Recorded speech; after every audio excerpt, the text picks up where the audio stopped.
Buenas noches, jóvenes caficultores. Bienvenidos a una clase más de este programa que es una iniciativa de Nestlé implementado por la Fundación Conducafé. Qué gusto tenerlos nuevamente acá en el curso de nutrición del cafetal. Pues hoy tenemos una clase muy importante y dando seguimiento a la que tuvimos ayer, que la de ayer fue cómo hacer un muestreo correcto de suelos. Bueno, hoy tenemos la interpretación de análisis de suelo. Esta clase es muy importante para que ustedes como productores, como caficultores o están relacionados con la cadena de valor del café, pues puedan conocer estas formas y estas prácticas de que podemos interpretar un análisis de suelo, cuáles son esos parámetros que debemos considerar en nuestro análisis de suelo. Jóvenes, saludos especiales a todos los que nos están viendo en las diferentes plataformas, Facebook, YouTube, Telegram y por supuesto los que están aquí en Zoom. Quiero darles un anuncio, especialmente si hay jóvenes que estuvieron en el año 2025 y que nos siguen acompañando en este 2026. Se les va a compartir un libro que se hizo en el proyecto Jóvenes Caficultores de todas las temáticas que vimos durante el año 2025. Pero ¿quiénes van a poder recibir este libro? Todos los que se graduaron y recibieron cursos con nosotros, ya sea que hayan recibido un curso, dos o todos los del año 2025 van a recibir este libro por correo electrónico. Así que es una guía de todos los temas que vimos en jóvenes y ustedes lo van a poder tener ahí, lo van a poder imprimir o lo van a poder tener digital para que lo puedan consultar. Así que, pues ahí los que estuvieron con nosotros el año pasado van a tener ese libro muy pronto en sus manos para que lo puedan aprovechar. También recordarles la importancia de registrar la asistencia. Ahí se les va a estar compartiendo por el chat el enlace. Si no se han registrado en el curso, deben hacerlo, porque nosotros a partir de eso tomamos todos sus datos, nombre completo, correo electrónico, de dónde son y todo lo demás. Y cada día deben estar registrando la clase que estamos viendo. Por ejemplo, el día de hoy es la clase número 3 con el tema de interpretación de análisis de suelo, que para hoy traemos a alguien con mucha experiencia. Lo vamos a conocer un poquito más en el siguiente slide. Es un invitado especial. Él es el doctor Pedro Carrillo y pues aquí les vamos a mostrar un poquito pues eh, su formación y un poco la experiencia profesional que él tiene. Como les mencioné, él es el doctor Andrés Pedro Carrillo. Tiene un doctorado en agricultura sostenible y microbiología del suelo en la Universidad de Luisiana en los Estados Unidos, que se graduó en el 2024. También tiene una maestría en ciencias de la calidad ambiental y pues de base es ingeniero en tecnología de alimentos, que se graduó del Zamorano. En temas de experiencia profesional, actualmente es el director del Laboratorio de Investigación de Suelos, el que se conoce como la FIA. Pues ahí se encarga el tema de dirección técnica y operativa del laboratorio agrícola, implementación y optimización de metodologías analíticas, interpretación avanzada de análisis de suelo y recomendaciones de fertilización. También pues es el encargado de la supervisión de procesos analíticos y asegurar la calidad de los análisis. Además, es un especialista en investigación y calidad agrícola con el tema relacionado a análisis de suelo. Así que aprovechen, joven, que él tiene mucha experiencia en este tema de análisis de suelo. Está directamente con un centro de investigación que es la FIA, que tiene pues también muchos años de experiencia en todo lo que es análisis de suelo. Así que jóvenes, ahí aprovechen a hacerle todas las preguntas al doctor y las vamos a estar atendiendo al finalizar la clase para que pues él las pueda responder. Así que ahí pilas con esas consultas, dudas que tengan relacionadas a este tema y nosotros se las vamos a estar abordando. Muchas gracias, jóvenes, y bienvenido, doctor Andrés Carrillo, a la plataforma Jóvenes Caficultores. Adelante. Gracias, Rosy, por la amable introducción. La verdad es que me gradué hace poquito, así que mi experiencia ha sido más que todo mi trayectoria académica. Asumí el puesto apenas hace un año y un poquito más, pero aquí estamos tratando de dar lo mejor día a día y tratando de innovar las metodologías que utilizamos por acá. He tenido una muy bonita experiencia. Yo soy oriundo de Guatemala. Entiendo que hay gente de toda Latinoamérica acá y sería excelente compartir experiencias de otros países porque con café realmente solo me ha tocado trabajar aquí en Honduras. Así que nada, les agradezco estar aquí presentes, el haberme invitado y espero que podamos aprender un poquito, que pueda aportar algo y yo también aprender de ustedes y espero tener respuesta a las preguntas que se me hagan al final. Sí, entendí bien la dinámica. Entonces, como objetivos en esta presentación, pues tenemos cinco. Es comprender cuáles son las limitaciones que tenemos en el suelo y, valga la redundancia, limitan la eficiencia de la fertilización, de la aplicación de los fertilizantes. Reconocer las principales deficiencias nutricionales en café. Aquí voy a estar dándoles el contexto hondureño de las muestras históricas que he recibido acá y he tenido la oportunidad de analizar todos esos datos. Definir los principios de una fertilización técnica sostenible. Hay diferentes maneras de fertilizar. Nosotros estamos optando por maneras sostenibles, reducir al mínimo la cantidad de insumos, pero siempre mantener una muy buena producción. De hecho, esta es una de mis partes de investigación favoritas, el crear sistemas sostenibles, el hacer la transición de lo convencional a algo que aporte a la naturaleza. Entender la fertilidad como un proceso de construcción del suelo, que es un proceso de construcción que toma tiempo. No, la fertilidad no se compra, sino se construye. Esta es una frase de uno de mis ídolos, que es Nacho Simón. Les recomiendo que lo sigan si no lo siguen. Él es excelente en agricultura regenerativa sostenible y pues vincular la agricultura regenerativa con el cuidado del suelo. Bueno, me imagino que ya vieron esto, pero voy a ahondar un poquito más. La fertilidad del suelo se compone de tres parámetros principales que están interconectados. Y dentro de estos parámetros que lo componen, hay múltiples subparámetros o análisis que nosotros podemos hacer o mandar a hacer en un laboratorio para determinar las condiciones que tenemos actualmente y cómo podemos mejorarlas. Entre los parámetros físicos, pues tenemos textura, densidad aparente, capacidad de retención de agua, estabilidad de agregados, químicos, que es de lo que voy a hablar un poquito más, pH, macronutrientes, micronutrientes, capacidad de intercambio catiónico, materia orgánica. De hecho, la materia orgánica, pues no me gusta definirla puramente como química, porque parte de la materia orgánica también son los microorganismos que se encuentran en el suelo y está muy, muy relacionada con componentes físicos, principalmente con estabilidad de agregados, y eso está relacionado a su vez con la capacidad de retener agua y nutrientes, etcétera. Y el componente biológico, que es el componente que hasta hace poco nos dimos cuenta que era extremadamente importante y todavía estamos en proceso de descubrir cómo interactúan estos microorganismos en el suelo y qué importancia tienen. La última vez que revisé el dato, pues apenas conocemos el 2% de los microorganismos que están en el suelo, así que tenemos mucho por descubrir en esta rama. Y hay diferentes maneras de analizar estos componentes biológicos. La cromatografía de Pfeiffer, esta cromatografía es un tanto subjetiva. Yo aprendí a hacerlo, pero al momento de interpretarla y comparar mi interpretación con un colega, pues no tenía mucho que ver. Entonces, tiende a ser un poquito subjetivo este análisis. Hay gente que tiene muchísima experiencia pues de la que tengo todavía que aprender. Respiración microbiana, actividad enzimática, ácidos grasos fosfolípidos y ácidos grasos fosfolípidos metilados. Lo que quiero hacer hincapié acá es que estos parámetros biológicos aislados no nos dicen mucho. Tenemos que tener una condición de parámetros para nosotros poder determinar qué está pasando y cómo podemos enmendar o mejorar esa calidad.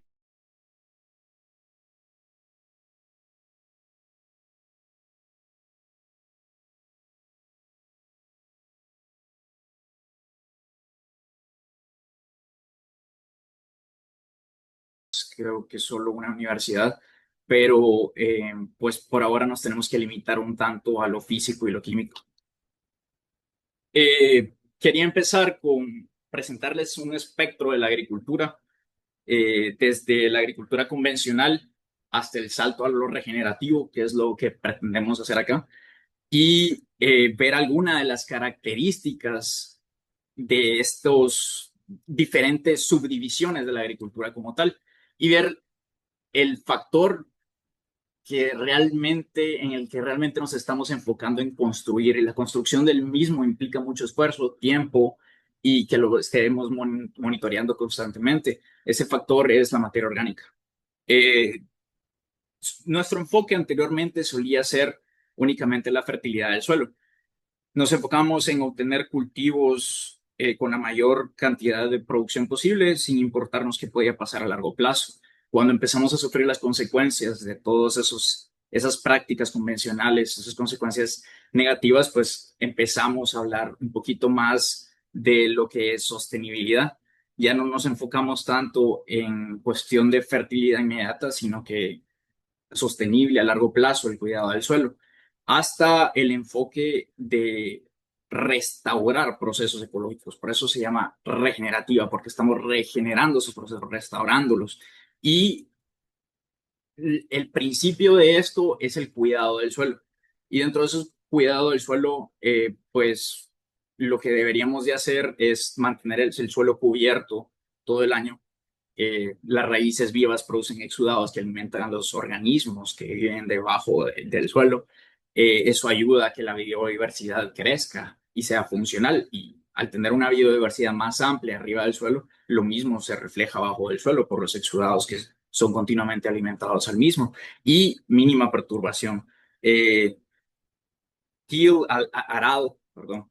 El arado, pues afortunadamente no se hace en el café, entonces hay ciertas prácticas que por la naturaleza del cultivo no se hacen. Hay policultivo hasta cierto punto por la sombra, no hay tanta perturbación al momento de la cosecha, es de los pocos momentos que se entra, fertilización, algunas prácticas, no suele manejarse demasiados herbicidas.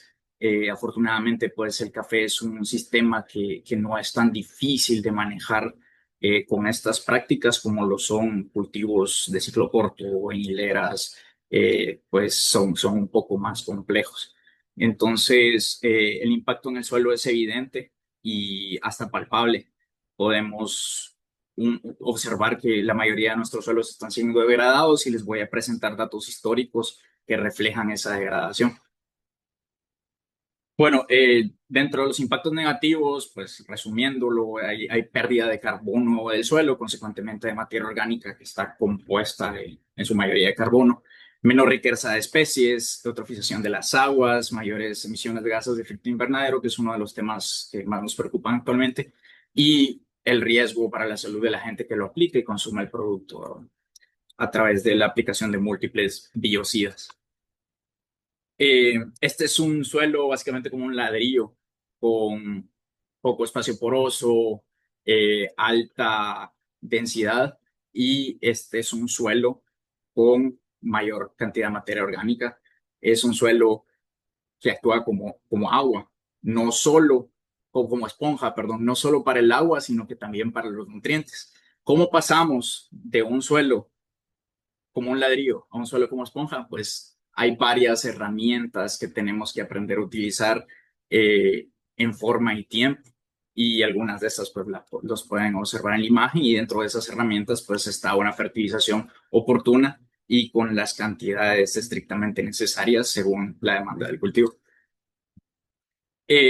Aquí podemos ver un poquito más del impacto de la agricultura convencional. Se crea un pie de arado, como pueden ver, no es un suelo sin estructura, sin túneles, sin macrotúneles, perdón, el desarrollo radicular es limitado. Cuando tenemos un sistema regenerativo, un sistema sostenible, pues tenemos la profundidad de las raíces mucho mayor, tenemos esos túneles que forman las lombrices, que son las arquitectas del suelo, tenemos esa agregación de partículas. Los suelos arcillosos suelen ser bastante problemáticos para algunos cultivos.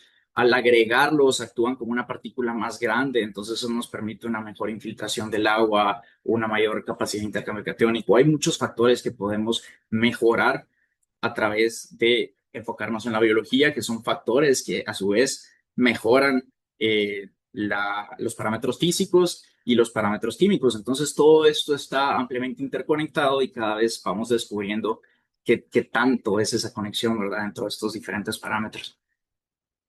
Ahora, bueno, tengo entendido que el primer tema ya lo tocaron. Yo aquí igual les traje un QR por si quieren escanearlo para ver cómo hacer adecuadamente un muestreo de suelo, porque el éxito del análisis depende obviamente del muestreo. Si nosotros no hacemos un buen muestreo, un muestreo representativo de lo que tenemos en campo, pues nuestra fertilización no va a ser adecuada porque no vamos a estar fertilizando de acuerdo a las condiciones que tenemos, sino a las alteraciones que pudimos estar causando por el mal muestreo.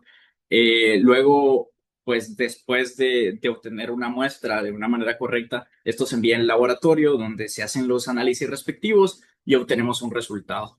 Y estos resultados de interpretación, pues es algo a lo que le voy a dedicar un poco de tiempo al final de la presentación. Bueno, estos son hablando un poquito de química, ¿verdad? Estos son los elementos esenciales para la planta. Carbono, hidrógeno y oxígeno, pues se obtienen a través de la respiración, de la irrigación, de la precipitación. Esos no nos preocupan porque son gratuitos. Ahora, pues los demás, hay algunos que se pueden obtener naturalmente, pero cuando estamos hablando de explotaciones agrícolas, las demandas son bastante altas que bajo sistemas convencionales degradados, estos sostenibles, no se pueden sostener a sí mismos. Entonces necesitamos depender de insumos externos. La idea al hacer esta transición a sostenibilidad y regeneración es depender cada vez menos de estos insumos, porque han habido fluctuaciones bien importantes en los precios de los mismos y actualmente pues muchos cultivos han dejado de ser rentables. El café tiene un excelente mercado, los precios están bastante altos afortunadamente, entonces todavía nos podemos dar el lujo de estar fertilizando continuamente. Pero obviamente si bajamos el costo de la fertilización, nuestro margen de ganancia va a subir. Entonces hace sentido desde el impacto económico y también ambiental, ¿verdad? Así que estas son las formas en las que esos elementos son absorbidos por la planta y la manera en que ingresan. Hay tres maneras en las cuales podemos absorber nutrientes: flujo de masas, difusión, intercepción radicular. Y la función esencial se las presento acá, y algo que quiero que vean bien es el porcentaje de estos nutrientes en la planta. Si sumamos el carbono, el hidrógeno y oxígeno, nos da un total de 96% aproximadamente, ¿verdad? O sea, aquí sí la suma es exacta, pero aproximadamente eso es en la realidad. Y únicamente el 4% viene del resto de todos los nutrientes que nosotros fertilizamos. Y dentro de ese 4%, el 1,5% es nitrógeno. Y los demás, pues ya son menor la cantidad. Por eso se definen entre los macronutrientes y los micronutrientes por la cantidad en que la planta los utiliza. Esos son los macro NPK, y bueno, calcio y magnesio no se les denominan en micro, pero, y azufre tampoco, se requieren también bastantes cantidades, pero el resto sí. Bueno, entrando un poquito a lo que he tenido la oportunidad de ver aquí en el laboratorio, estas son las muestras que nos han ingresado a los diferentes departamentos. Estos son los departamentos que se dedican al café, y esto es después de la pandemia, entonces no es todo, tengo datos de 40 años, pero esto es lo que pude recopilar para ustedes. ¿Qué pude ver de estas muestras que han ingresado? Pues es lo siguiente. Esto es los niveles históricos por departamento, y quiero que hagamos hincapié en tres parámetros esenciales: rangos de pH, fósforo y potasio. Eh, lo dividí por departamentos y, como pueden ver, pues el pH de la mayoría de nuestros suelos en el café hondureño es un pH ácido, es un pH bajo, y consecuentemente el fósforo también es bajo, y pues el potasio es un poco más dividido dependiendo del departamento, pero siempre tenemos problemas, o sea, no, regularmente hay deficiencias de potasio también porque el café demanda bastante potasio. Hay otras consecuencias que parten de estos rangos bajos de pH que quiero que veamos a continuación, y son parámetros que típicamente no los analizan en los laboratorios. Estos parámetros normalmente llevan un proceso adicional de extracción y análisis, por lo que pues la gente se mantiene al análisis básico, pero esto quiero crear un poquito de conciencia para que veamos que el aluminio intercambiable es problemático en casi el 50% de las ocasiones en que nosotros recibimos una muestra. El boro también es bajo en casi el 50% y el azufre también se muestra bajo en tres cuartas partes de las muestras que nosotros recibimos. Todos estos, o sea, los nutrientes esenciales, pues la planta depende de ellos para terminar su ciclo normal de vida. Si uno falta, si uno está escaso, eso va a limitar la productividad de nuestra planta. Entonces es bien importante que nosotros hagamos la inversión en el análisis y conozcamos la mayor cantidad de parámetros posibles, porque al estar todos estos parámetros interconectados, uno depende del otro. Y ya vamos a hablar del principio del mínimo posterior a esto.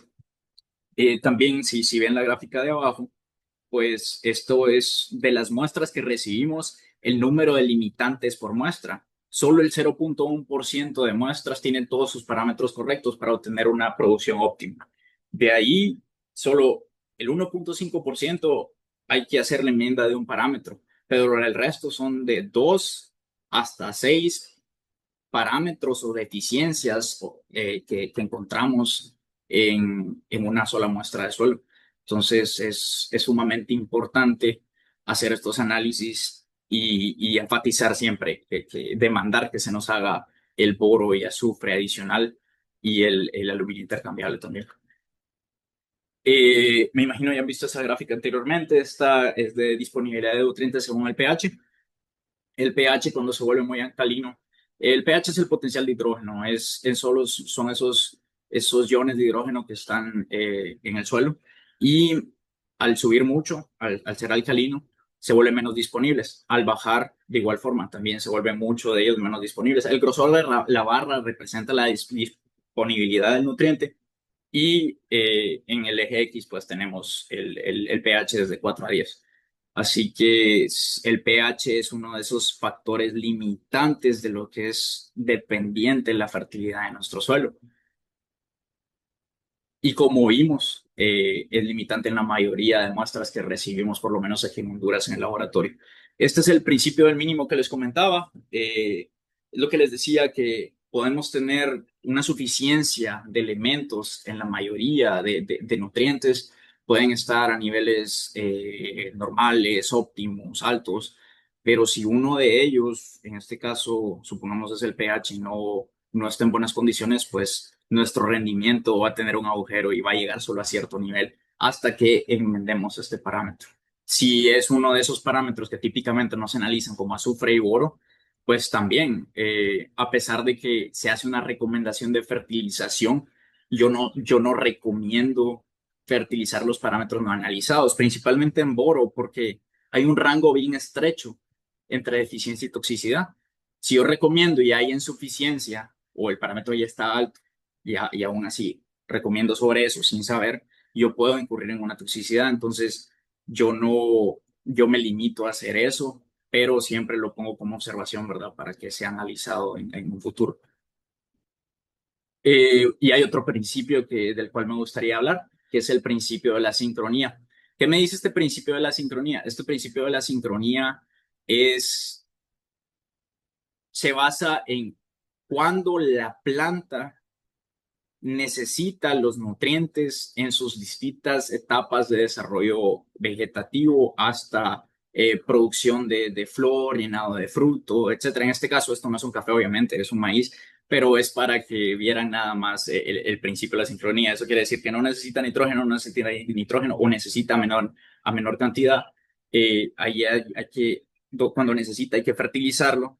Después, pues no hay que fertilizar en la siguiente etapa y así sucesivamente. Entonces, ¿cómo nosotros establecemos cuando la planta necesita estos nutrientes? Es cuando la planta crece más, pues yo calculo, yo digo, bueno, tal vez ahorita le va a hacer bien y le pongo un poquito de fertilizante, fertilizo hasta que veo síntomas de deficiencias. Pues no necesariamente tenemos que llegar a eso.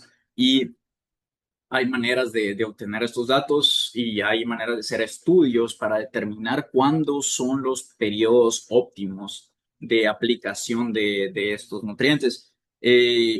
Estos son estudios de curvas de absorción de nutrientes en los cuales, esto fue un estudio que nosotros hicimos aquí en la PIA en Ocra, los cuales íbamos a campo, hacíamos muestreo destructivo de las plantas durante todo el transcurso de su ciclo y podíamos ver en ese preciso momento cuáles eran las composiciones tanto de flor, fruto, hoja, raíz y tallo, para nosotros poder determinar cuál es la cantidad de este nutriente que tenemos que suplir según la necesidad en ese punto. Como podemos observar, sacamos una gráfica de los macronutrientes en las cuales determinamos el porcentaje de ese nutriente dependiendo del periodo de crecimiento de la planta y cuánto tendríamos que suplementar.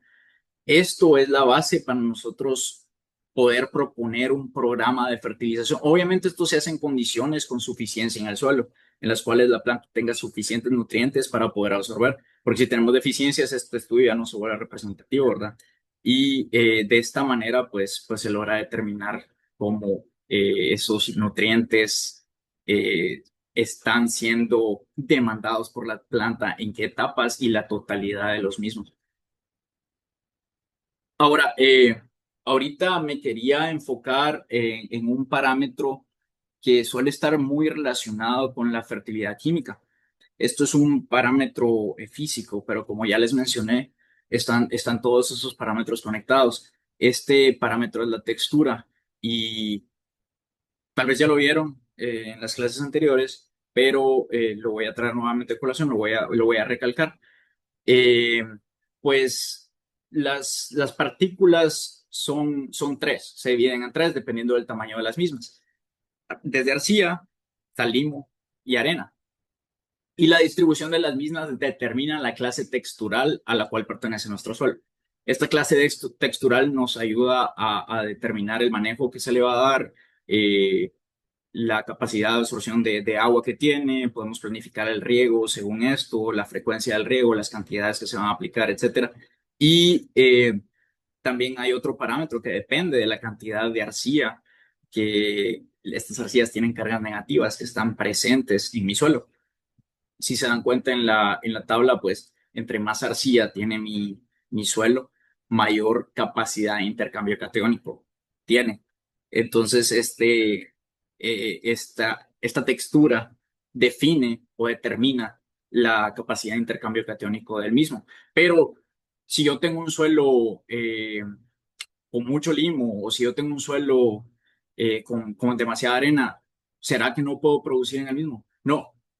Para eso también nos ayuda la materia orgánica. La materia orgánica también tiene cargas negativas, funciona como un coloide que lo que hace es absorber estos cationes, estas bases, que son las que a la planta accede cuando las necesita y estas se quedan en el suelo. Entonces, pues la capacidad de intercambio catiónico es un índice del potencial de fertilidad o el potencial que tiene mi suelo de proveer los nutrientes a la planta cuando lo necesite, a través de los tres métodos que ya mencionamos, por los cuales se crea esa interacción suelo, solución del suelo y planta también. Entonces, si nosotros tenemos la solución del suelo con mi solución del suelo está deficiente de algún nutriente que está absorbido a mi partícula de arcilla o a mi coloide, ese pasa la solución y luego ya está disponible para que la planta lo tome. Regularmente a través de un intercambio de hidrógeno. Tiene que mantener un balance de cargas, entonces absorbe el nutriente y libera hidrógeno. Hay un intercambio constante.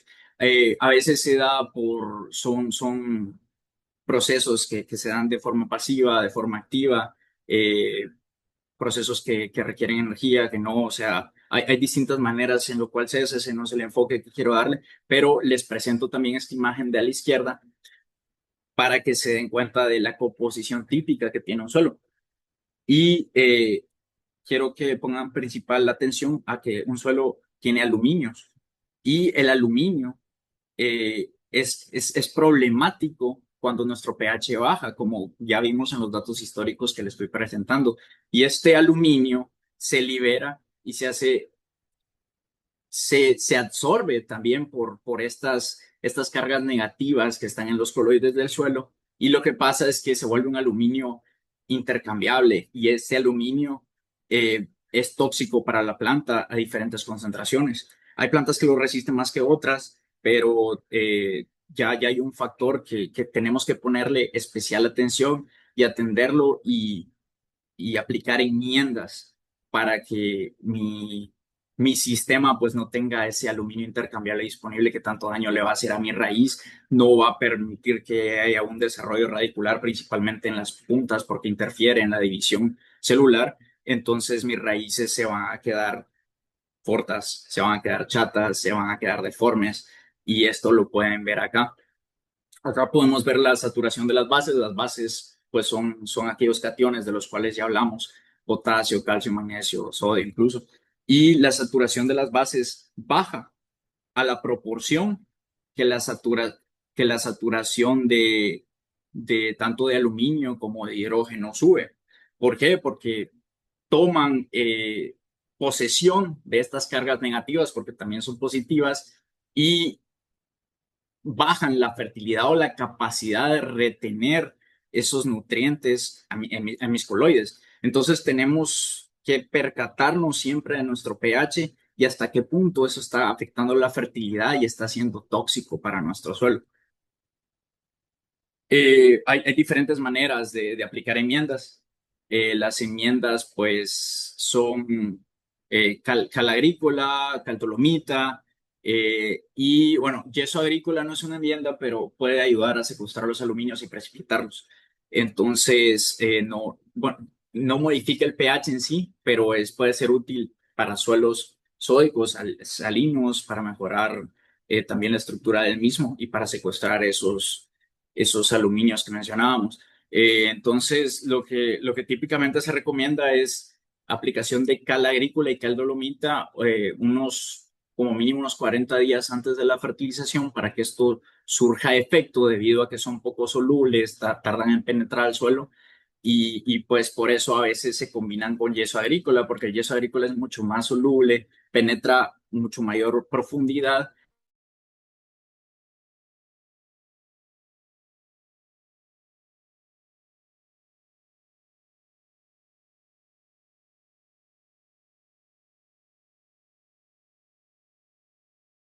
en un volumen determinado.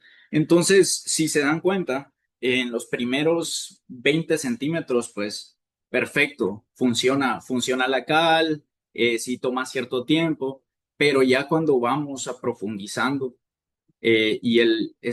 la profundidad de las raíces en cultivos perennes es mucho mayor, bueno, dependiendo si no tenemos limitantes físicas que nos interfieran. Eh, ya cuando vemos a esas profundidades más profundas, valga la redundancia, pues tenemos que la cal combinada con el yeso agrícola tienen un efecto sinérgico y permiten que las raíces se desarrollen porque están precipitando y secuestrando ese aluminio, ¿sí? Entonces, muchas veces, pues, se recomiendan en combinación, principalmente cuando el azufre es deficiente, porque el yeso también aporta, perdón. Eh, bueno, este es un formato que nosotros utilizamos para presentar nuestros resultados.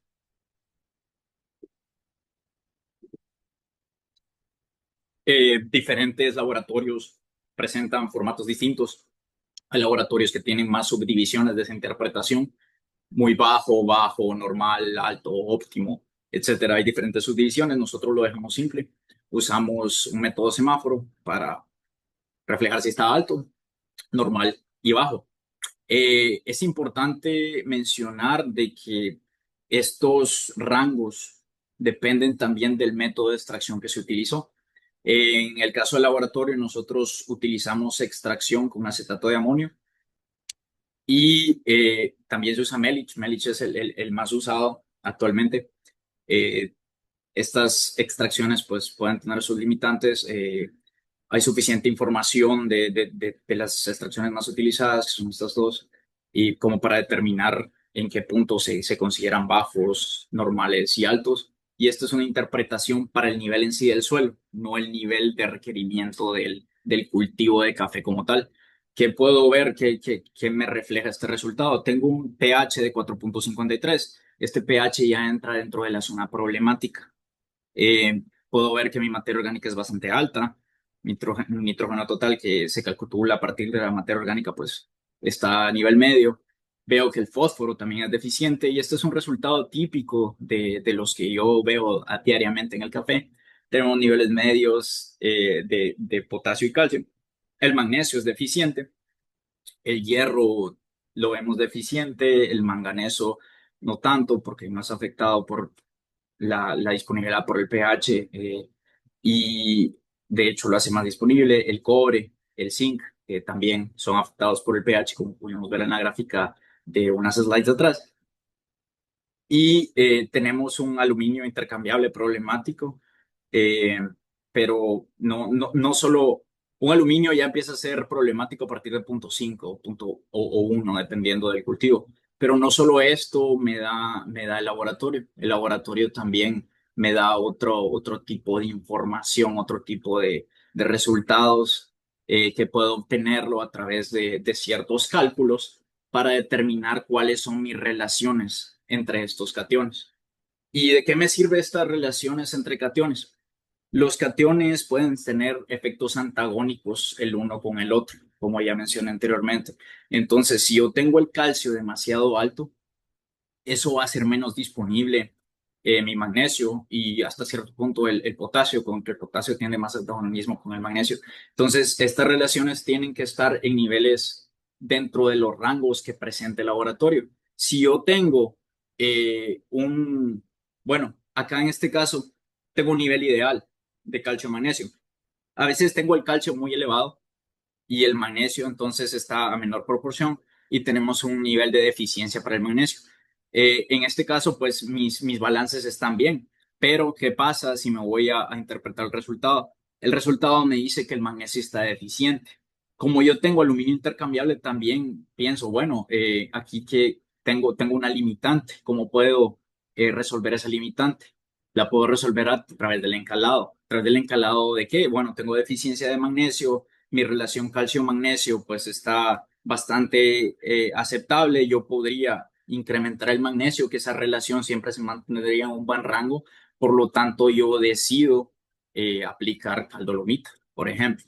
Entonces, en este caso, pues ya tomo la decisión a través de estas relaciones cationicas y a través de la deficiencia del magnesio, que lo mejor en este caso sería aplicar enmienda con caldolomita. Aunque a veces, pues, he visto gente que recomienda ambas. Tenemos que tener cuidado también con el tamaño de la partícula, el PRNT. Hay PRNTs que son demasiado bajos. Esto se usa dentro de la ecuación. Entonces, si yo tengo la partícula más pequeña, esta va a ser más soluble y va a ser más eficiente al momento de secuestrar estos aluminios y al momento del encalado. Entonces, es otro factor que tenemos que tener presente. También la pureza del material como tal. A mí, pues yo no sé qué va a comprar la persona a la que le estoy enviando el resultado, la interpretación. Entonces, yo tomo un parámetro que está dentro del promedio de las enmiendas disponibles en el mercado. Sí, entonces eso es lo que yo hago para calcular. No vamos a entrar en cálculos porque el tiempo es limitado y esto sería pues un tema para tocarlo en un curso completo en el cual podríamos hacer los cálculos. Les voy a mostrar más o menos un cálculo cómo se hace bajo un approach, es una manera de hacerlo, pero hay laboratorios que utilizan otras formas de hacer las recomendaciones, utilizan asumen otro tipo de cosas. Nosotros, pues ya les voy a presentar la manera en que lo hacemos. Aquí también, si se dan cuenta, pues también presentamos resultados de CICE, esa es capacidad de intercambio catiónico efectiva. Esta capacidad de intercambio catiónico, que fue de lo que ya discutimos, y la capacidad de intercambio catiónica efectiva. Esta es la capacidad de intercambio catiónico que el suelo tiene en las condiciones actuales en las cuales fue lo analizado. Y esta capacidad de intercambio catiónico se ve afectada por la gran cantidad de hidrógenos y la gran cantidad de aluminios en la solución del suelo, en el suelo como tal. Entonces, la capacidad de intercambio catiónico es el potencial al cual nosotros podríamos llegar en cuanto a fertilidad del suelo. Eso, el suelo tal cual está, ¿verdad? Si nosotros aumentamos materia orgánica, pues esa capacidad de intercambio catiónico va a cambiar. Pero esto me dice entonces que mi capacidad de intercambio catiónico efectiva actual es de 19.60, porque usamos el aluminio y el hidrógeno, ya que están intercambiables y están a grandes cantidades en mi suelo.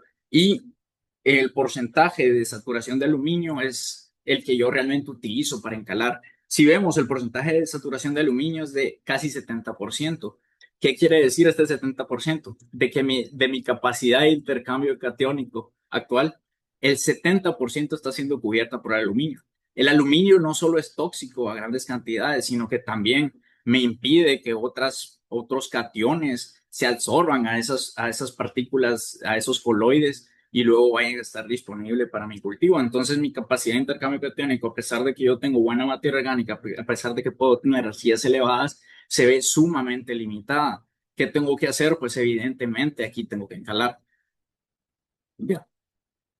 Y esta es pues la recomendación de la cual yo voy a, perdón, aquí se me fue la slide. Esta es, bueno, de acá yo voy a partir para recomendar basándome en mis resultados. Como ven, pues únicamente puse ejemplos de los macros debido a la escasez de tiempo, pero esta es una manera de hacerlo. Otra manera de hacerlo es determinar esos ppms, cuántos kilogramos por hectárea son en total, y establecer, bueno, yo tengo la disponibilidad de estos kilogramos por hectárea según los ppms que recibí, dependiendo de mis resultados de laboratorio. Entonces ya puedo decir, bueno, esta cantidad de kilogramos por hectárea me la va a proveer el suelo para yo no tener que fertilizar. Esa cantidad de kilogramos por hectárea yo la comparo con la verdadera necesidad de mi cultivo, y esto depende de la producción esperada que yo quiero tener. Si mi producción esperada es mediana o es baja, obviamente no voy a tener que suplir tantos nutrientes como una alta. Aunque no siempre cuando yo aplico esas grandes cantidades de fertilizantes eso se va a ver reflejado en una alta producción. Y eso se suele dar mucho debido a que hay muchas cosas, como ya vimos, que interfieren en todo este proceso de fertilidad del suelo. Entonces, hay guías, esta la saqué de un documento de USDA. Esto lo que me dice es la probabilidad de respuesta en el aumento de producción dependiendo los niveles y la interpretación de mi análisis de suelo. Entonces, cuando yo lo tengo muy bajo, la capacidad de respuesta que va a tener la probabilidad de que mi cultivo responda a la fertilización va a ser del 80%. Si me voy al otro extremo, cuando yo tengo las concentraciones muy altas, la capacidad de que mi cultivo responda a la aplicación de fertilizante, pues va a ser mínima, va a ser limitada, va a ser 20%. Entonces yo aquí puedo decir, bueno, si tengo en suficiente cantidad y mi cultivo no va a responder o no tiene alta probabilidad de que responda a una fertilización, pues me voy a limitar y no voy a aplicar o voy a aplicar menos. Entonces ya es cuestión de interpretación. Yo lo hago de esta manera para el ejercicio, para esta presentación, para explicarles, pues estos son los parámetros que nosotros usamos.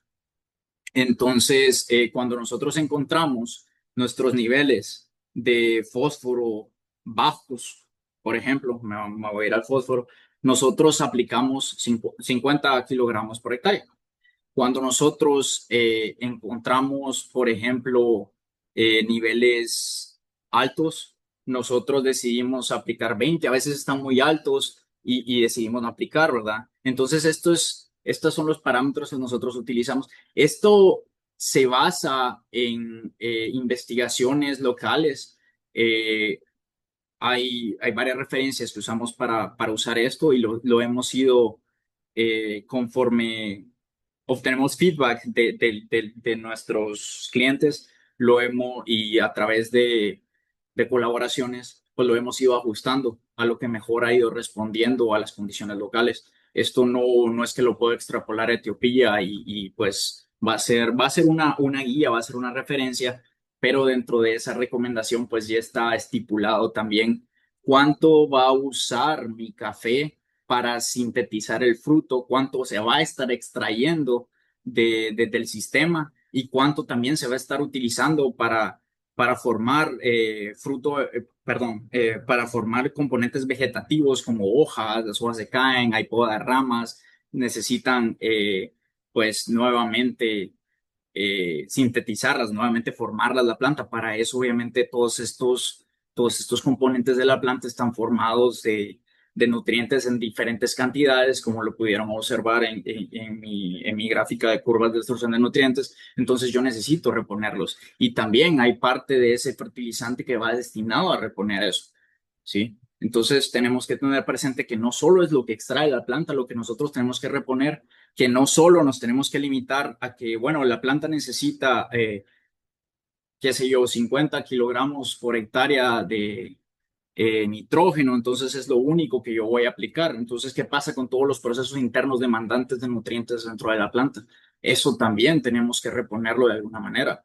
Y sí, cierto, la materia orgánica puede dispensar parte de ese nitrógeno porque está compuesta en una alta proporción de nitrógeno que se va liberando a través de la mineralización que se da gracias a los microorganismos en el suelo, pero también esos microorganismos son afectados por el pH de la planta, perdón, por el pH del suelo. Abajo de 5.5, pues la actividad bacteriana ya es sumamente limitada, entonces, pues puede ser muy contraproducente el pH y es una manera que vean que también hay una relación de ese factor pH con un componente biológico, que es la actividad microbiana como tal. Entonces, solo para mencionar otra interacción, ¿verdad? De las que tengo ahorita en mente. Entonces, esta es la manera en la que nosotros, pues fertilizamos y también siguiendo el principio del mínimo, pues ya vimos que a través de seguir el principio del mínimo, lo primero que hacemos es encalar porque es nuestra limitante principal en el sistema. Entonces recomendamos un encalado que contenga magnesio a su vez, porque magnesio está siendo deficiente también en el sistema, en el suelo. Y pues podemos ubicar según el análisis de suelo en dónde nos encontramos dentro de estos niveles, si bajo, medio o alto. No quiere decir que si me encuentro yo con 10 de fósforo en el suelo voy a recomendar 50. O sea, no, podría recomendar 45 porque ya no tengo cero, tengo 10, tengo cierta disponibilidad del mismo. ¿Sí? Entonces, también es importante mencionar de que a pesar de que esté disponible esas concentraciones en el suelo, la planta no está accediendo al volumen total del mismo.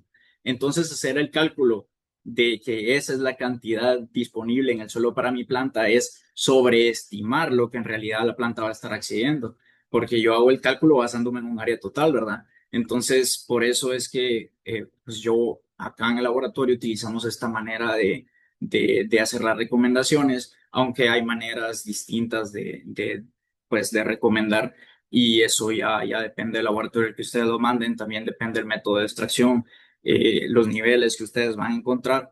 Pero bueno, esta sería una manera sencilla, una manera básica de cómo interpretar estos resultados y determinar cuál es mi demanda de nutricional de los mismos. Entonces ahora vuelvo al slide a la que estaba. Permítanme.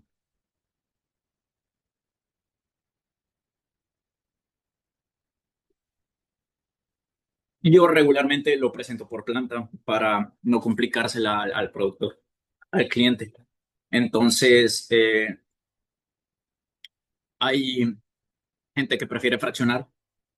Yo, a partir de cierta cantidad, pues no, si es más baja cierta cantidad del requerimiento de enmiendas, pues no recomiendo fraccionar. He visto estudios en los cuales es más eficiente, se pierde menos. Aplicando todo y incorporándolo que aplicarlo por tandas en fraccionado. Bueno, aquí esto pudimos, podemos dar la recomendación de que para esta producción de café en una edad productiva nosotros vamos a tener que aplicar 135 kilogramos por hectárea de nitrógeno, fósforo 45. Bueno, esto no es fósforo como tal, sino que es como nos venden nosotros los fertilizantes, ¿verdad? No es el fósforo elemental, sino que es fósforo oxigenado y potasa también. Lo que sucede acá es que esa es la manera en la que pues lo podemos conseguir en el mercado, entonces nosotros de esa manera recomendamos que se compre y se aplique. Entonces las aplicaciones al suelo, pues las hacemos a través del principio que vimos anteriormente de partición en las distintas etapas en las que realmente el café lo demanda, pues así recomendamos la aplicación. Entonces, si ven, pues tenemos nitrato de amonio, 1846 KCl y a diferentes etapas del desarrollo del café. Y esto es típicamente lo que nosotros recomendamos en un análisis de suelo. Obviamente las cantidades van a variar, pero para café esto es lo que hacemos. Aquí en el laboratorio manejamos unos 35 40 cultivos. Entonces, pues hay diferentes niveles de suficiencia, bajo, medio, alto, dependiendo del cultivo que se maneje. Y esto pues es un gráfico de niveles a los cuales nosotros deberíamos de hacer distintas prácticas. La ventana óptima de muestreo de suelo, me imagino que eso ya se los explicaron. Si necesitamos enmendar, pues necesitamos mandar el suelo antes, porque la enmienda tarda un tiempo en hacer efecto y antes de la fertilización. Entonces también tenemos el clima según Honduras, esto según Honduras, ¿verdad? La fenología, la etapa en la que se encuentra mi cultivo y la demanda nutricional del mismo en los diferentes niveles, pues. Las vías de aplicación recomendadas, pues depende de la movilidad de esos nutrientes en la planta o en el suelo. Entonces, hay nutrientes que se recomienda aplicación foliar, hay nutrientes si lo aplicamos de manera foliar, pues no se van a mover a donde realmente se necesitan. Entonces, estamos botando nuestra plata. Y hay combinación, hay nutrientes que son móviles en el suelo y foliar, y hay pues aplicaciones que sí definitivamente se tienen que hacer al suelo.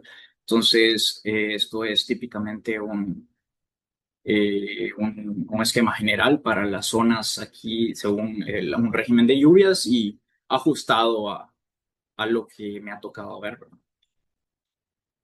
También tenemos que tener cuidado con acidificar nuestro suelo porque no toda la acidez es natural, viene de la meteorización, del clima tropical, de las altas lluvias que pueden influir, pero también depende del manejo que nosotros le hemos estado dando a este café, en este caso, ¿verdad? Y esta es una gráfica de mayor a menor en cuanto, bueno, no hay unos muy significantes hacia abajo, de cuanto el nivel de acidificación que le dan a nuestro suelo.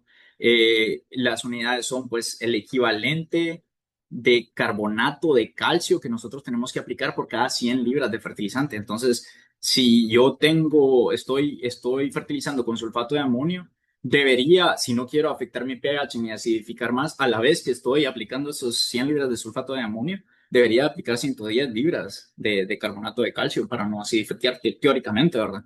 Entonces, para que lo tengamos en cuenta y no fertilicemos con fertilizantes, valga la redundancia, que son muy acidificantes para el suelo porque estamos exacerbando el problema o estamos manteniendo el problema de la baja disponibilidad de nutrientes, de la toxicidad a través del aluminio y lo que ya vimos anteriormente, ¿verdad?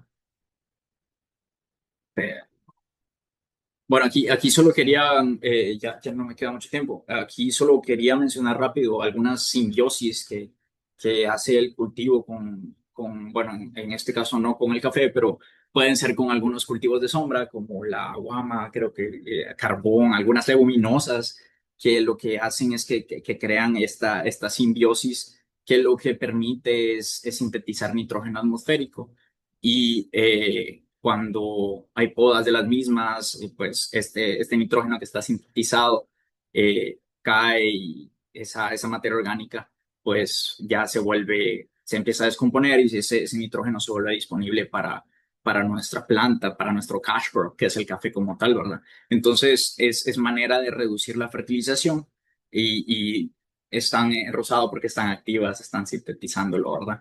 Entonces, esto es una de las simbiosis que se crean, de las más famosas, ¿verdad? Las más reconocidas, y esto es otra simbiosis con hongos micorrízicos. Esto, pues, lo que ayuda es a aumentar el área superficial de mi café, de mi raíz, y lo que hace es que explora a través de exudados, es el intercambio, la manera que usa la planta, explora todo el perfil del suelo y accedemos principalmente a aquellos nutrientes menos móviles como lo es el fósforo y podríamos reducir nuestra fertilización de esa manera y hacer muchísimo más sostenible nuestro sistema a través de esta simbiosis, pero también es, como les mencioné, estos hongos, estas bacterias se ven afectadas por otros factores, como lo puede ser el pH, como lo puede ser la acumulación de sales.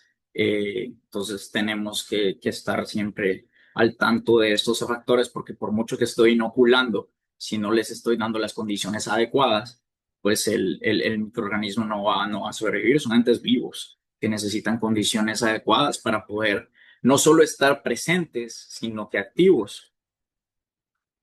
Y bueno, el resumen de lo que espero que hayan aprendido es que en café, pues las deficiencias más frecuentes suelen estar asociadas a acidez y parámetros que típicamente no se analizan. Una buena fertilización debe basarse en análisis de suelo. El éxito de un programa de fertilización obviamente empieza por el muestreo, y un manejo regenerativo no es simplemente de reducir fertilizantes, sino mejorar el funcionamiento del suelo. Y nuevamente recalco esta frase que me encanta, que es: la fertilidad no se compra, se construye. Esto toma tiempo, son proyectos a largo plazo y que se pueden ir monitoreando el progreso, pero no creamos que de la noche a la mañana nosotros ya somos regenerativos por aplicar bioinsumos, que está muy de moda ahora, sino que tenemos que darle las condiciones a la planta y tenemos que pasar por esa etapa de transición para nosotros recuperar los procesos del suelo y que se vuelva un ecosistema. Así que eso es lo que tenía para hoy. Les agradezco mucho y estoy atento y abierto a responder preguntas. Muchísimas gracias. Muchísimas gracias, doctor Carrillo. Vamos a dar la participación a un par de preguntas. Por ahí tenemos a Lester Permíteme, Dugón. Adelante. Si le habilitamos el micrófono, compañeros. Y bueno, mientras el Lester se prepara para, para la consulta. Adelante, Lester. Sí, buenas noches. Buenas noches. Bueno, mi pregunta para el doctor es sobre el pH. Quería preguntarle si el pH, bueno, ellos como FIA, si han hecho algún estudio donde donde se pueda comprobar si el pH se ha podido incrementar en un tiempo determinado. Por ejemplo, un pH ácido, llevarlo a un pH neutro o alcalino, y en qué tiempo en qué tiempo, según algún estudio que hayan hecho comprobado, se ha podido realizar en cuanto al pH.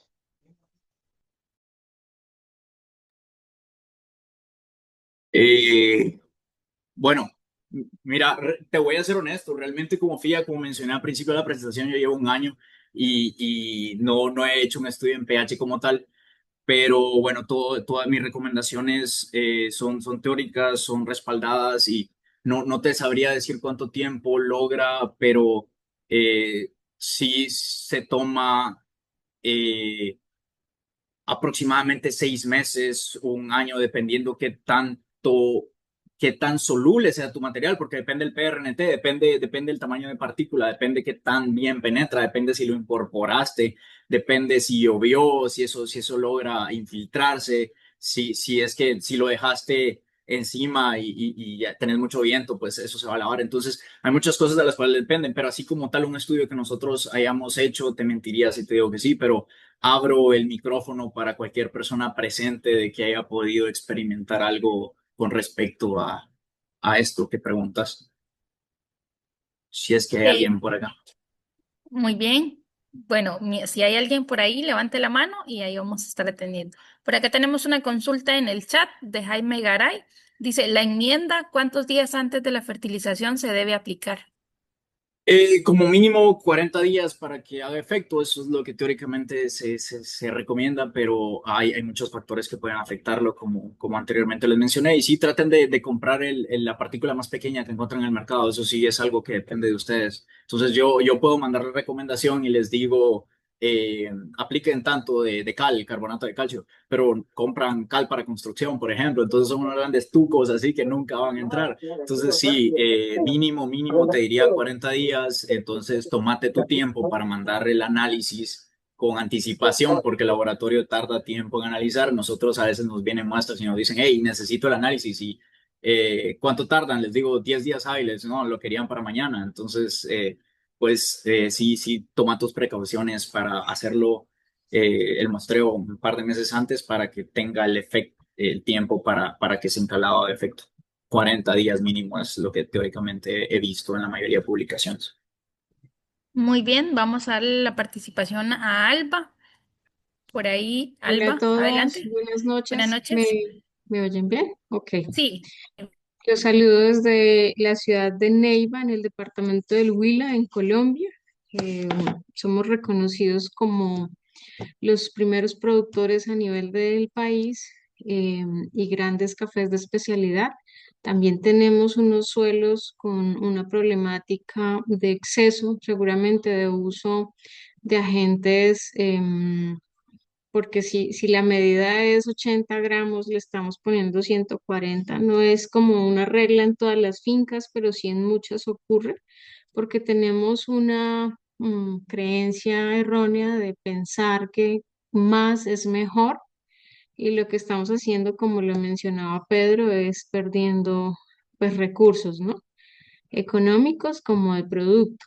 Respecto a la encalada y a la regulación del pH, lo que he tenido la fortuna de revisar en campo es que más o menos de 3 a 5 meses, dependiendo mucho de factores climáticos también, se regula el pH de alguna manera, pero hay que tener muy en cuenta el tipo de cal, como lo mencionaba Pedro. Si utilizamos una muy económica, precisamente por estar económica, no nos garantiza tampoco que vaya a ser muy efectiva, porque lo que hace es generar un entrampamiento de minerales que deberían de estar también disponibles para la planta. Entonces, muchas gracias por la apertura. Qué genialidad el invitado. Me encantó mucho la charla y agradezco mucho esta posibilidad de estar aquí aprendiendo de todos. Alba, muchísimas gracias por tu participación y por sacarnos de la duda. Sí, sí no estaba tan mal. Eh, pero sí, como ella menciona, depende de varios factores y es un proceso que toma cierto tiempo y es algo paulatino. No es que voy a ver el efecto total de la noche a la mañana y no es que mida los 3 meses y ya la cal ya no va a seguir haciendo efecto, sino que sigue haciendo efecto, pero va bajando de a poco. Y ya va profundizando también de a poco. Por eso les mencionaba de que el yeso puede ser una manera más rápida de secuestrar ese aluminio y por lo menos eliminar la toxicidad, pero ya el pH ya lo tenemos que regular con las enmiendas. Gracias nuevamente por tu participación. muchas gracias, doctor. Bueno, por ahí vamos a abordar una última pregunta y esto es respecto a lo que se viene viendo con el tema de fenómeno niño, que vamos a tener una sequía pues prolongada. En eso, si no se logra encalar porque no tenemos la suficiente humedad en el suelo o por diferentes razones, sí, ¿procederíamos con la fertilización o qué recomienda usted, doctor? Depende qué tan exacerbado está tu problema, porque si es algo como que te comenté, 70% de PRS con 19,000 equivalentes, yo te diría, mejor no fertilices, mejor, o sea, realmente no te va a producir en ese año. O sea, también depende, recordar de que necesitas agua para que no solo solubilice y penetre, sino que tu cultivo como tal requiere agua para todos los procesos que tiene de transpiración y de absorción de nutrientes a través del flujo de masas y difusión. Entonces, en este sentido, pues si lo vas a hacer, incorpora lo más que puedas y trata de humedecer un poco tu suelo, no lo dejes superficial porque se te va a erosionar la erosión por viento cuando la gente normalmente solo echa el bulto de cal, lo deja ahí y dice, pero ¿qué pasó con la cal? No hizo ningún efecto, es que toda se voló. Entonces, si vas a hacerlo, incorporarlo a una profundidad prudente y también no vayas a dañar las raíces mientras lo estás ejecutando. Muy bien, bueno, vamos a darle la participación a Darwin, que ahí tenemos la manito levantada. Adelante, Darwin. Muy buenas noches, un placer estar aquí con todos ustedes, las personas que son de diferentes países. Yo les saludo desde Intibucá, Honduras. para compartirles la experiencia acerca sobre el encalado, que todo el mundo siempre tiene esa como interrogante, ¿verdad? De cuánto tiempo nos ayuda o cuánto tiempo nos puede dar la cal para poner la disponibilidad de los nutrientes. La experiencia que yo tengo aquí es más que todo en el cultivo de papa. Nosotros aquí aplicamos cal y enmienda agrícola como es gallinaza. Siempre lo hacemos 45 días antes de la siembra, ¿verdad? Entonces, una de las cosas que nos llama la atención mucho es que en el cultivo de la papa como tal se ve reflejado el efecto de la cal, ¿verdad? Corrigiendo el pH del cultivo. Pero lo que nos da más curiosidad es que luego de que nosotros sacamos el cultivo de la papa a los 3 meses, sembramos maíz y no necesitamos fertilizar porque todos esos nutrientes quedaron disponibles para el cultivo del maíz. Entonces, en base a ese experimento, así lo hemos hecho también en el cultivo del café. Como dice el doctor, lo que tenemos que hacer nosotros definitivamente es incorporar la cal o otra enmienda agrícola que nosotros queramos utilizar para nuestro cultivo de café antes de que vayamos a fertilizar, para que la cal en sí no nos va a corregir el pH del suelo de una manera definitiva, pero sí nos va a ayudar a que el fertilizante edáfico que nosotros apliquemos en ese momento, la cal funcione como una esponja, ¿verdad? Para que lo absorba y lo ponga a disponibilidad para la planta. Entonces, en base a eso, es que se tiene que hacer análisis de suelo regularmente cada 1 o 2 años o dependiendo la edad del cultivo de café. Entonces, para los productores es mejor hablarles con lenguaje, ¿cómo les podría decir? No tan técnico, sino de una manera que ellos lo puedan comprender para que todas este tipo de prácticas que se puedan exponer en estas clases, ellos las asimilen de mejor manera ahora. Ese es mi aporte y muchas gracias por darme la oportunidad. Te agradezco mucho, Darwin, y gracias por el consejo de no usar lenguaje tan técnico. Sí, a veces uno se deja llevar. Pero nada, excelente, excelente tu aportación, la experiencia que nos compartís y qué bueno que haga rotación de cultivos. Eso es parte de lo que mantiene a nuestro suelo bien alimentado, saludable, con microorganismos y es parte de las prácticas que se recomiendan para tener un sistema sostenible en transición a lo regenerativo. Así que te agradezco mucho, seguí experimentando, seguí probando y metele bastantes cultivos a ese suelo que parece que lo estás manejando de buena manera. Y también recuerden de que las aplicaciones foliares siempre son una opción, ¿verdad? Siempre son una opción cuando tal vez de estos nutrientes están atrapados en nuestro suelo, cuando tal vez no tenemos el tiempo suficiente para esperar a que haga efecto la cal, entonces algunos foliares que ya expuse cuáles pues pueden ser una solución rápida al problema en lo que hace efecto y no tienen que hacer análisis en cultivo perenne cada año. Es bueno que por lo menos si hagan pH para ver si la cal está haciendo efecto, pero no tienen que volver a hacerlo y para que les vuelvan a recomendar un encalado porque ya están en ese proceso, ¿verdad? Entonces, sí, nada más. Gracias. Muchas gracias, doctor, y muchas gracias a ustedes jóvenes por haber participado en la clase. Gracias a todos los que hicieron consultas. Yo sé que hay muchas consultas por ahí. También tenemos personas que están con la manito levantada por temas de tiempo. Ya no podemos abordar más consultas durante la clase, pero pueden mandarlas al chat y nosotros, pues, de alguna manera la vamos a hacer llegar al doctor para que podamos tener una respuesta de él. Muchísimas gracias, jóvenes. Muchísimas gracias, doctor, por la excelente clase que nos dio. El tiempo, pues, se fue muy rápido y quedaron muchas preguntas ahí, pero ya habrá un momento para atenderlas. Le dejo un momento para que se despida de los que hoy fueron sus estudiantes. Ahí teníamos de varios países, compatriotas suyos también por ahí. Habían varios, entonces, para que se despida de ellos. Buenas noches, jóvenes. Gracias, Rosy. Y bueno, mi gente linda, qué gusto, qué placer poder estar con ustedes, escucharlos de todas partes de Latinoamérica. Síganle metiendo al cultivo de café, esto va al alza, el café latinoamericano es el más rico. No voy a decir cuál es mi favorito para no meterme en problemas, pero tenemos un excelente café y es nuestra responsabilidad manejarlo de la mejor manera porque nosotros no somos dueños, nosotros somos cuidadores del suelo solamente, somos pasajeros por acá. Y si queremos dar una buena herencia a nuestros hijos, pues tenemos que cuidar lo que tenemos. Así que, nada, yo quedo abierto para participar en futuras ocasiones con ustedes, para hacer ya un programa de fertilización un poquito más serio, con cálculos, meterle cabeza, números. Quedo a la disposición para los hondureños. Con gusto aquí podemos recibir sus muestras y darles.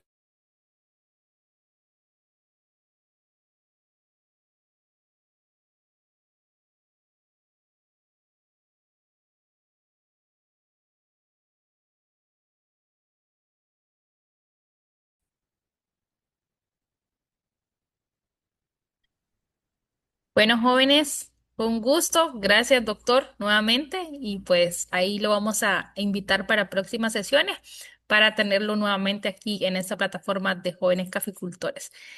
Es un gusto, jóvenes. Recuerden llenar la asistencia para que puedan recibir su certificado. Saludos.